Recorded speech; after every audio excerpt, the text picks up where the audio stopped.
Hey guys, today we're going to do an in-depth tutorial on how to TIG weld titanium 1mm exhaust tubing. And if you would, hit that subscribe button as we're going to be doing a broad range of tutorials on welding, fabrication, different materials, and start to finish projects. And here's a close-up of the part. We're going to be learning about 1mm CP1 titanium tubing. It's a great alloy to use for exhaust because it's extremely light, it's strong, and it's highly resistant to heat. There's two ways that I weld this material, with and without filler rod. Oftentimes when I'm welding exhaust for street applications where the exhaust temps are lower, I won't use filler rod. I'll actually use the pulse feature on the welder and I'll autogeneous weld it with pulse. Building motorsports exhaust for racing, a lot of times the exhaust temps are much higher, so I like to use filler rod. So I'll weld it the standard way, going around it and dipping with filler rod like this. We use Miller Dynasty products. This specific machine is a Miller Dynasty 285. Welding titanium, you're going to want to be on DC. As far as amperage goes, I like to be around 38 amps for this thin 1mm titanium material. Let's set our pre-flow around 1.2 seconds as you want gas flowing before you arc your tungsten. We're going to set our post-flow to 10 seconds as you want sufficient gas flowing out after you release the pedal to shield that weld until it's completely cooled down.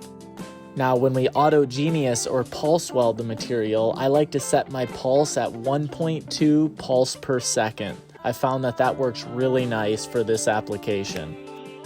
Now for our welding cup and our tungsten selection. You're going to want to use a large gas lens on titanium for maximum shielding. This specific cup is a Monster 16. I've used all different cup styles and sizes on this material, and I found that this cup offers the best stability and consistency. As for the tungsten, I'm using a 16th inch 2% serrated gray band tungsten sharpened to a point and then scotch brighted to a smooth finish. As for gas pressure, I found that between 30 and 35 CFH through this nozzle works the best. Alright, let's check out our test pieces. We've got a section of pie cuts and 2 straights. There's 6 seams total here. 3 of them I'm going to autogeneous pulse weld, and the other 3 I'm going to weld standard with filler rod. We're going to use acetone and Scotch-Brite to clean our seams before welding. Alright, they're cleaned up and ready to be tacked. Here I'm tacking the pieces up, usually about 4 tacks per seam. And here's our part, ready to be final welded. Before we finish weld it, we need to set up our back purge system. For those of you that don't know what back purge is, it's when you actually fill the inside of your part with argon, the same gas you use for welding, so it shields the inside of that weld to keep it clean and strong. We're going to use back purge pucks like this, and we're going to put them in each end of the pipe. And as you can see, one of them has a fitting on it for a gas line. We're going to connect that fitting and fill the inside of the part. For this thin 1mm material, we're also going to be using 1mm titanium filler rod. All right, let's weld.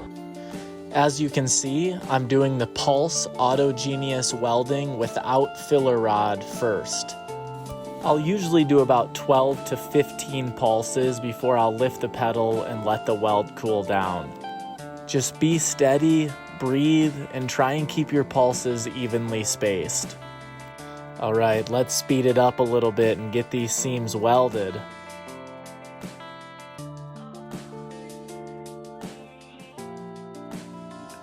Now we're going to weld our next 3 seams with the filler rod. As you can see, it's just a steady electrode without the pulse. I'm going to dip about 12 to 15 times and then lift the pedal and let the post flow shield that weld.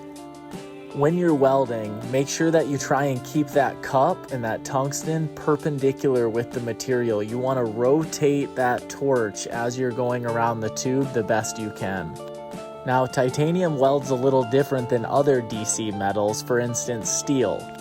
The melting temperature is much higher, so what does that mean? The filler rod will not melt quite as easy, so you have to make sure that you're dipping the filler directly into the puddle under the electrode. If you try and slide it in from the front, or you're not really precise with the filler rod, it'll become sticky on the material. It's like anything else. Practice a lot and you're going to develop the physical and mental habits around how to weld it the best. It's a bit tricky at the beginning, but personally, it's my favorite material to work with. Here's our finished part. It has a nice straw gold color, which is very strong and clean. You can see on the left, the 3 seams are flatter. That's where we autogeneous pulse welded it with no filler rod. And on the right is where we welded it standard with filler. And you can see there's a bit more of a crown and more filler on the right 3 seams. Thank you for watching, and I hope you learned something on this how to TIG weld titanium tutorial. See you later.